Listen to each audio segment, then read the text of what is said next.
कसे आहात? मस्त असाल, मजेत असाल, आनंदी असाल. मी दीपाली आणखी एका नवीन व्हिडिओमध्ये तुमच्या सर्वांचं खूप खूप मनापासून स्वागत करते. तर आजच्या व्हिडिओमध्ये आपण मकर संक्रांतीविषयी माहिती जी आहे ती थोडक्यात जाणून घेणार आहोत. तर व्हिडिओ जो आहे तो स्किप न करता शेवटपर्यंत पहा आणि जर तुम्ही नवीन असाल तर माझ्या चॅनलला सबस्क्राईब करायला विसरू नका.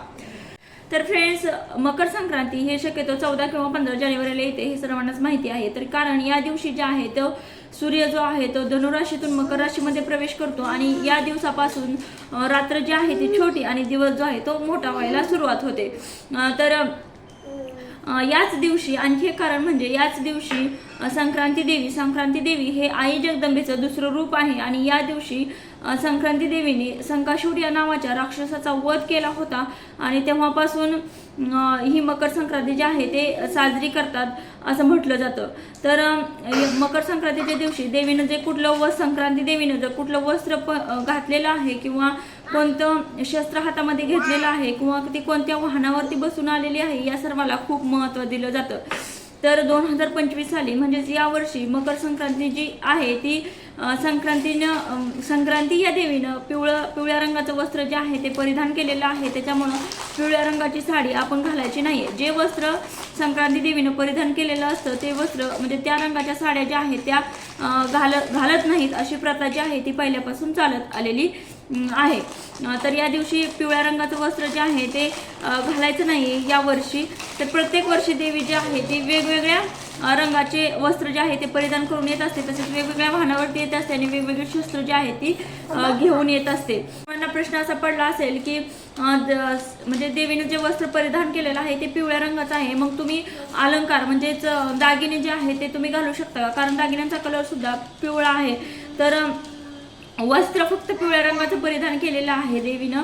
तर पिवळ्या रंगाचे जे दागिने आहेत ते तुम्ही घालू शकता, फक्त मोत्याचे दागिने जे आहेत ते घालायचे नाहीत असं मी वाचलेलं आहे, म्हणून मी तुम्हाला सांगत आहे. तर पिवळ्या रंगाचे दागिने तुम्ही परिधान करू शकता, कारण हा सौभाग्य अलंकार आहे. आणि हळद सुद्धा तुम्ही वापरू शकता, कारण हळद कुंकू असेल तर हळद तर असतेच, म्हणून ते सुद्धा सौभाग्याचं लेणं आहे. म्हणून तुम्ही पिवळ्या रंगाचे दागिने असतील, हळद असेल तर ते वापरू शकतात. आणि तर या दिवशी काळे वस्त्र का परिधान केले जातात, तर मकर संक्रांतीच्या दिवशी रात्र ही खूप मोठी असते आणि काळोख्याची असते. तर या काळोख्याच्या रात्रीला काळ्या रंगाचे वस्त्र परिधान करून निरोप दिला जातो असं म्हणतात. आणि दुसरी गोष्ट म्हणजे काळा रंग हा उष्णता शोषून घेतो, त्याच्यामुळे सुद्धा काळं वस्त्र जे आहे ते परिधान केलं जातं, कारण या दिवशी म्हणजे या दिवसांमध्ये थंडी भरपूर असते. तसेच या दिवशी सुगट पूजा सुद्धा केली जाते. आता सुगट म्हणजे काय, तर सुगट म्हणजे शेतीतील धनधान्याने भरलेला घट. त्याला पहिलं घट बोलायचे, नंतरच्या काळानुसार त्याला सुगट असं म्हणू लागले.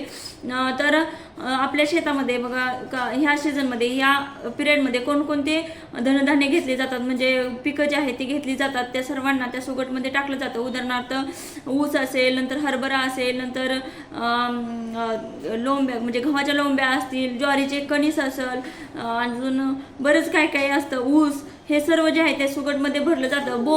बोर सुद्धा ह्या सीझनमध्ये असतं, त्याच्यामुळे ते सुद्धा त्या सुगटमध्ये ठेवलं जातं आणि सुकटाची जी आहे ती पूजा केली जाते. तर आजचा व्हिडिओ तुम्हाला कसा वाटला ते मला नक्कीच कमेंट करून सांगा. व्हिडिओला लाईक, सबस्क्राईब आणि शेअर करायला विसरू नका.